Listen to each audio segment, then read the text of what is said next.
The liver I gather sit down here. If I carry this liver, and I'm extra liver, you get that to go view. I never seen this type before. Hey.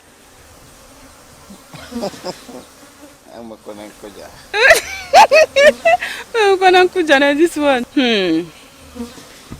Kake will you give a jimargi? Age madam is my ham, but God will not do. I have name and I'm going to be maker. Yeah, but I will be now. Adam. Hey, I will be corm. had easy ways in the Yeah, madam. getting bishop, Mary Abbey. Every room, I won 1988. 1988. I got bishop mega of an abu, go take on me, Jack, get a gisham mega. Age may come like it 10 a daughter. The time kind of area. I connect charity, I shall connect. I don't hear no process. And what bad there. So all it I can see. Okay, oh bad dear, and I had a man and beshi abba inside that place. Ginayane. Rona. Nija fever of Kiri. Gabi bang on the Shaba. On the school and Benabatu.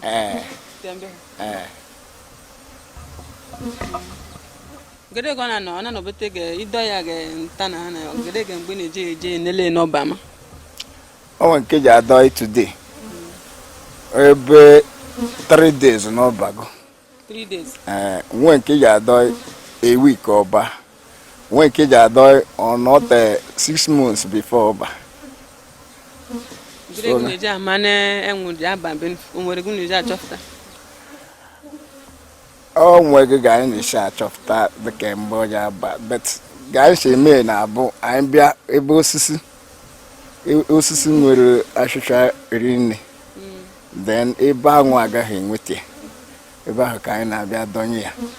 So, oh, Baba, no man for the Macassini Jew in that place. You think it's a manage with them when I get any Hegel or the name.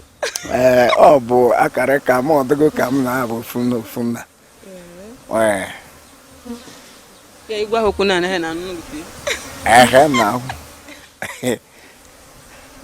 Me, the matter is them. As Who never get going to be metal. Uncabo Abani yesterday.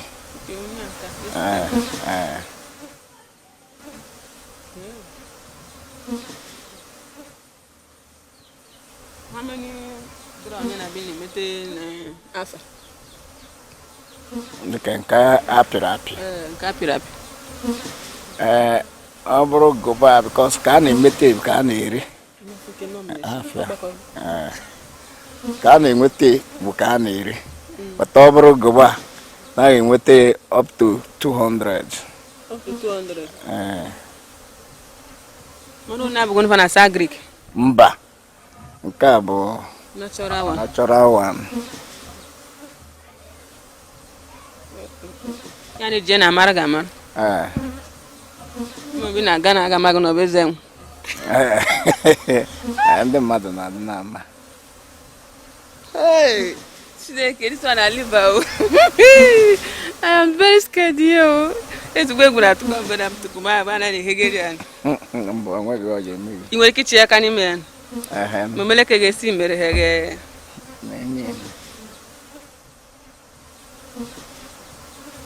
Are you?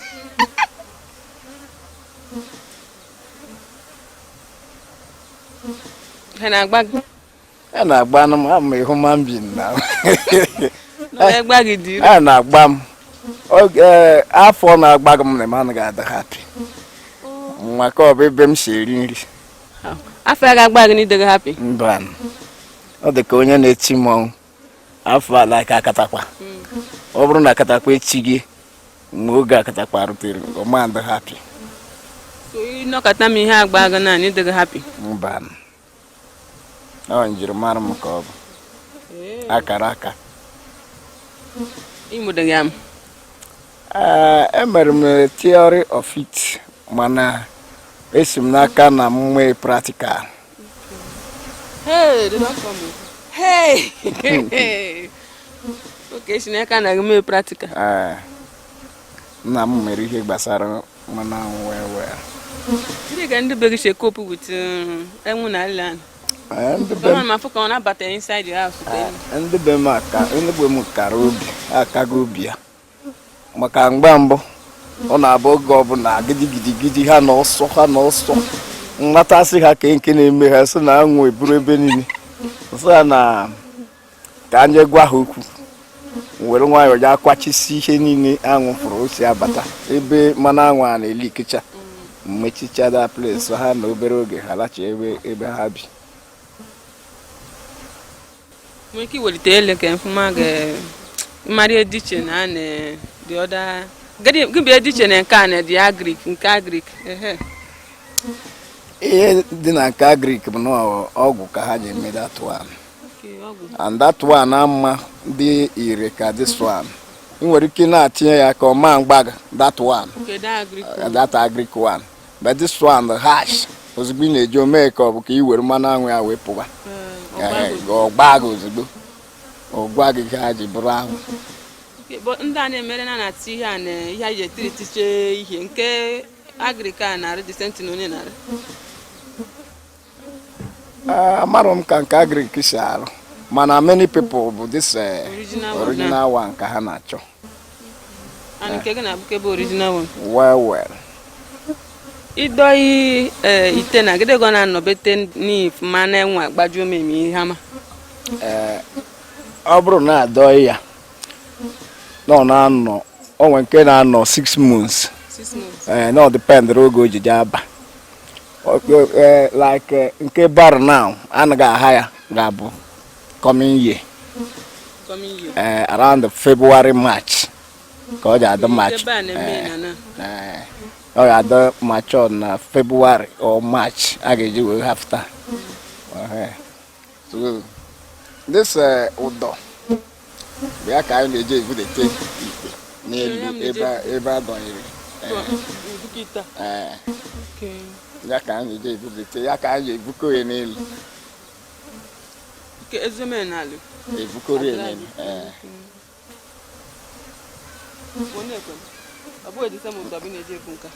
nke a na ya anaghị ebutute n'ọbụ ụdọ ka anyị ji ebuko this one mana ọ bụrụ dat n'oru oge ya harvest ya no anyị bịa na azụ ya ebe a ekpughe ya that place isi ebe ahụ na-aha ya ka ị na-aha ka mkpụrụ ụmụ anwụ a na-apụta n'ebe a apụta ya bịa nọrọsị ebe a etu a ka ị na-ahagide ya o rute this place then nke ọbụla nọ n'ebe a ị hapụrụ ya that one ọ ya ga-eme ka ọ nọgide ya repụ ọ ya nwa ga-anọgide ọ be apụ nwere ka na-eji ịchọrọ ihe ya ka egwucha aha ya o nwere ihe a na-akpọ smoker anyị na-eji aha ihe a bụ anwụrụ because iwere ọkụ chawa igbube and nke igburu ama lachita azụ again so ọ anwụrụ ahụ ka ọ na-abụ iwere ya iwe na-achụ ya ka na-abụ imi na-ewepụta ya na-ewepụta etili iwepụtacha ya that smoker ba na-eyuzuzu etinye dị ọkụ bụ na ọ tụrụ ya ọkụ n'ọjọọ smoker na ndị a mere anwụ mba mgbe i bidoro mebe distin ọ bụ mgbe ị ga-adị ma ịlụ mara nwaanyị kọmputa dị na young age oge m dị na young age amabeghị m ihe a na-akpọ nwaanyị that time kedu ihe ijiche mere ihe enwu na ya emechee achị ebuchata ebe anọ m na nwa lụọ nwaanyị na nwa ka m nọrọ ụlọ a eze enwu mana egwu anaghị atụkwa gịta ha na enyi man Mba no. We kitchen na kwa mehe no mekora. Da njiri mara onye onye. Hey. Abia na ntenwu na ole bi inwegburu na ebushiteli. O nwere oge m na-agụta 2000. 2000. Mana this time adị m agụta dị ọnụ. Mana ebe ọ bụla m dọnyere na nro na amara m. Di man bi do that 2000 na.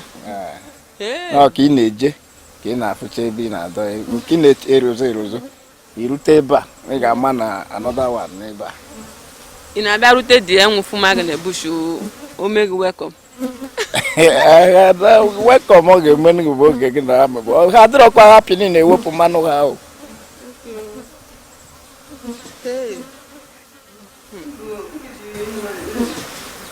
Ihe a bụ jack ya na ya mana apịpụta mmanụ ya wax ya na ike like nke a dị ebe a wax.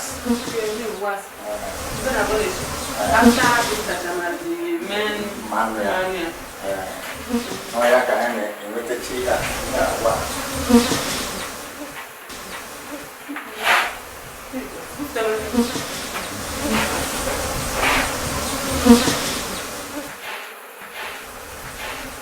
Eji arụ kandụl. O nwechara ihe ọzọ eji arụcha na mmadụ. Akụ nweka ndị ọcha na-abịa. Ọ bụrụ ihe a ka ha chọtara ha na-eskeli ha. Ọ nke a na-ego a kilo 2,000 naira. This one how many kilos? That's 5 kilos. 5 kilos. Because we had this is serious. When you talk of original honey, this is where the depot is. Okay, let's go. Only not I'm okay. The Hana would feel that this was 10 and maybe the other one. Let me have a yes, yeah, I got to know get past an argument. Original one as well. That was the matter with you.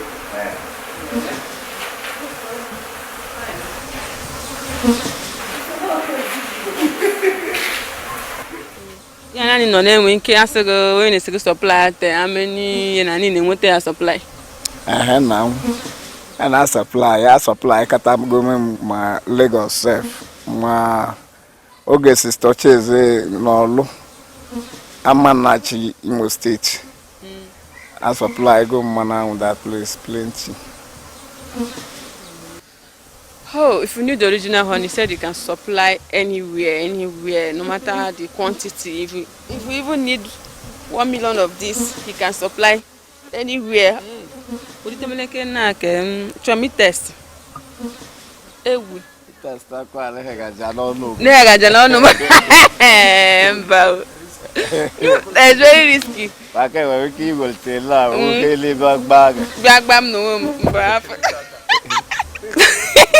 Okay, guys, I came to visit. He said his name is Ezeng. So he deal on natural honey. He said his own is nothing like agric, it's natural honey. And as you can see, you don't need to be told that this is natural honey. See the way I'm even scared sitting down here. So I've heard a lot about him, that he supplies the original honey. Everything about him is just like honey. You can't do without honey. And whenever you need the original honey, that he always supplies and all that. So I decided to pay him a visit to witness myself and know if it's for real. But with what I'm seeing here, man, this is the king of honey's house for real. You can see the way. I'm very scared though. This one is challenging because hey, Shineke, please. I will test it so that I will confirm and give you feedback. So let's do the testing. You understand? But I'm scared that I won't put my hand inside. I will allow him to do that. So I cannot do that one myself. I don't want to run. I want to test it too, but watch the drama. I just pray they don't bite me.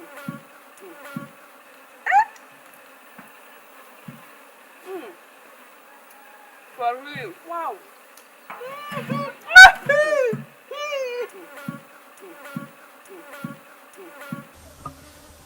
Ewu.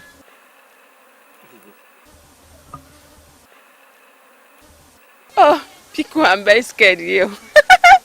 This is called the real original honey, like when you talk of original honey. Thank you for watching. Please don't forget to follow me on my social media on Facebook, Instagram, and subscribe to my YouTube channel. Please, it's not easy to sit here. It's not